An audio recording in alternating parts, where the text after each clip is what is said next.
Hello everybody! So in today's video we're going to be talking about an idea that's called factoring completely. Now we've learned several different methods for factoring. I'd like to start by reviewing those now. So the first method that we learned for factoring an expression is to look for a common factor.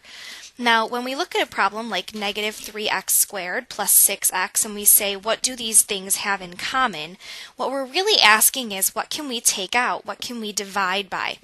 So the biggest number that goes into 3 and 6 would be 3. And because the first number is negative, we would make this a negative common factor. Then we would look at the x's and we would say, well, if this first term has 2 copies of x and this second term has 1 copy of x, then the most that I can take out is just the 1 copy of x, because the last term doesn't have enough to give me more. Then we would look at what's left over when we divide by that or take it out. So if I divide negative 3x squared divided by negative 3x, negative 3 divided by negative 3 would be 1. And if we take out one of these x's, there would only be one of the x's left. Then if I divide 6x divided by negative 3x, 6 divided by negative 3 would be negative 2. There used to be one x here, but I took it out, so there would be no x's left. And this right here would be my final answer. Then we learned that sometimes our list of terms doesn't have anything in common. So for example, if we look at these 4 terms, there are no numbers besides 1 that go into 3 and 6 and 2 and 4. And I can't take out any x's because this last guy doesn't have any x's. So what I have to do is split this list into smaller groups and look at each group separately. So if I split this list into smaller groups, the first group would be these first 2 terms, and the second group would be these second 2 terms. Let's focus just on the orange group. If I look at just these 2 terms and I say, what do they have in common? The answer would be 3 and x squared. And what's left over would be x plus 2. Then if I look at just the second 2 terms, the thing that goes into negative 2 and negative 4 would be negative 2. And if I say what's left over, I would have x plus 2. Now you'll notice that the stuff that's left over matches. The x plus 2 is the same for both of these. So to finish up this factoring problem, I would have x plus 2 and then parentheses 3x squared and minus 2. The third and final way that we learned how to factor is if we have a trinomial. So what we said here was that we could use a box method to help us figure out how to factor these. We know that the first term is the first term in this box. And we know that the last term is the last term in this box. Our real question is, what goes in those middles? What goes in that other diagonal direction? So to figure that out, we started by calculating our m and our a. Now m was first times last, which is negative 6. And a is negative 5, which is just the middle.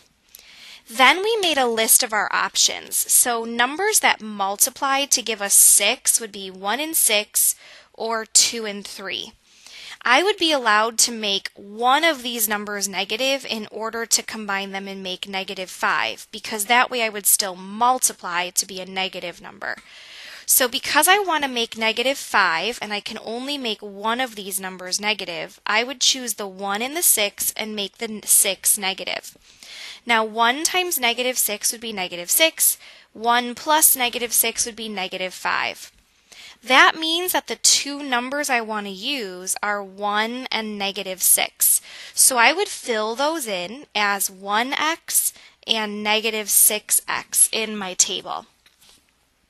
Now I'm just going to look at the rows and the columns and find common factors.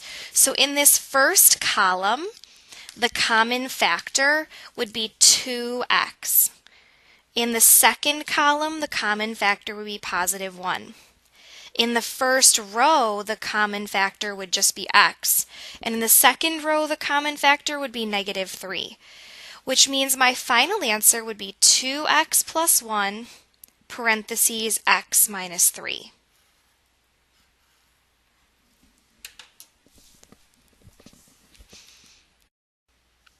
So now what I'd like to do is show you that sometimes we might need more than one method in order to factor completely. So the first thing we're going to check for is that we always check for a common factor first.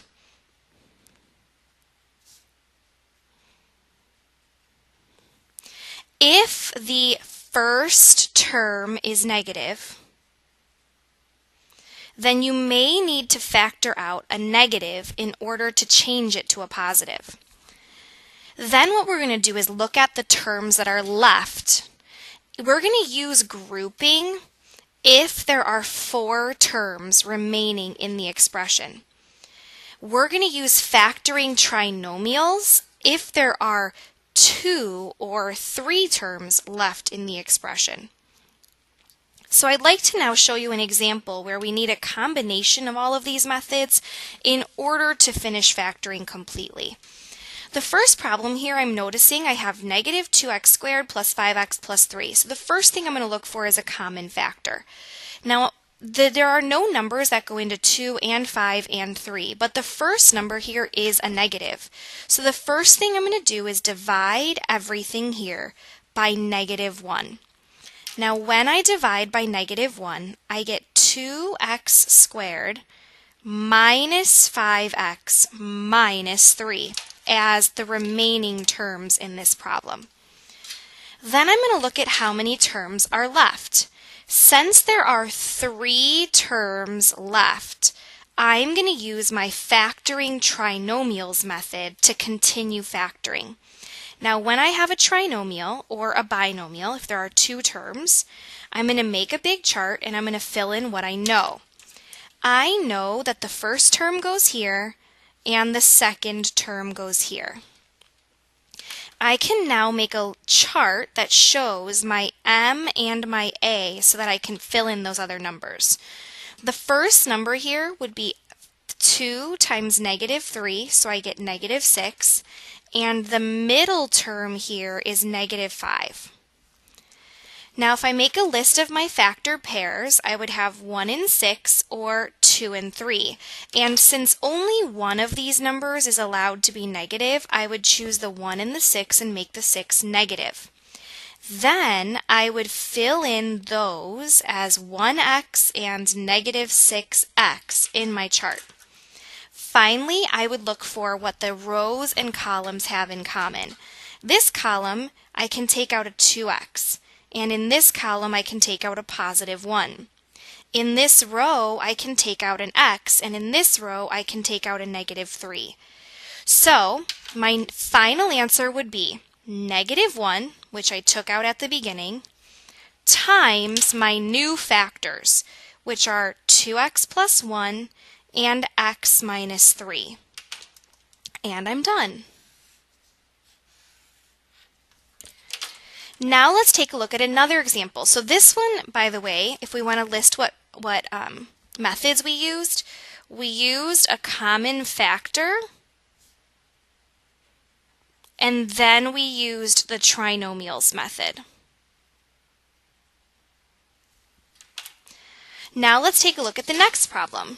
So if I have 4x cubed minus 16x, the first thing I'm going to look for is a common factor. That is always going to be my first option. What these two terms have in common is a 4x. So I would take out a 4 and an x and I would write down what's left over. Now what's left over would be x squared minus 4. Now I'm noticing I have a binomial left. I have 2 terms. So I'm going to use the binomial / trinomial method, which is to make a chart. When there are only two terms left, what that means is that my middle term must have been 0. So the first term will go here, the last term will go here. I'm going to figure out my m and my a. Now my m would be first times last, which is -4, and my a would be 0 because there is no middle term here. There's nothing in the middle. Factors of 4 would be 1 and 4 or 2 and 2. And since I want to make 0, I would choose the 2 and the 2 and make one of them negative. Then I would fill those in on my chart as 2x and -2x, and then I would take out the common factor. So the common factor of the first column is x, and the second column is +2. The common factor of the first row is x, and the second row is -2, which means I'm just going to drop down the 4x, and then I'm going to rewrite this x squared minus 4 as x plus 2 times x minus 2. This then would be my final answer. For problem 3, I would start again by looking for a common factor.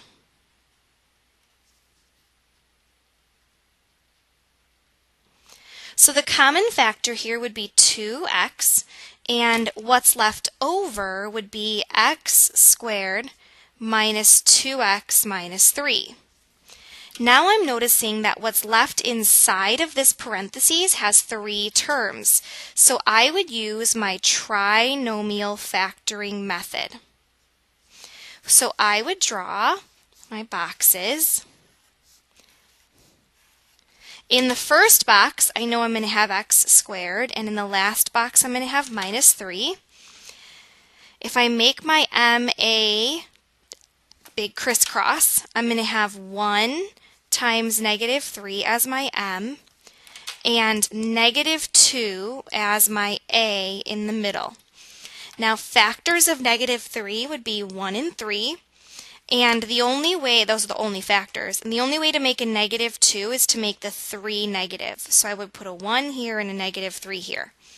What that means is I'm going to fill in the 1x and the -3x. Now I'm going to look for common factors. So the common factor in the first column would be x, and the second column would be 1. The first row would be x, and the second row would be -3. If I then break down, instead of this parentheses, I broke it down into a factored version. So I would have x plus 1 times x minus 3, and that would be my final answer. Last but not least, for problem number 4, I'm noticing that there are 4 terms, so I'm still going to start by looking for a common factor.